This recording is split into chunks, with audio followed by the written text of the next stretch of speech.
बहुत फरसूदा लगते हैं मुझे अब प्यार के किस्से, गुलो गुलजार की बातें, लबो रुखसार के किस्से।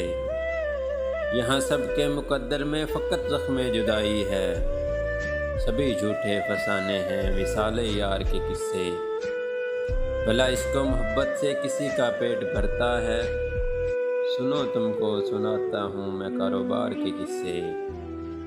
मेरे अहबाब कहते हैं यही एक ऐब है मुझ में, सरे दीवार लिखता हूँ पसे दीवार के किस्से।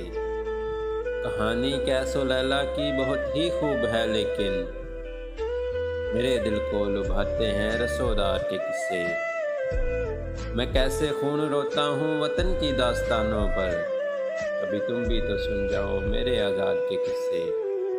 अक्सर मैं लोगों से इसी कारण नहीं मिलता, वही बेकार की बातें वही बेकार के किस्से।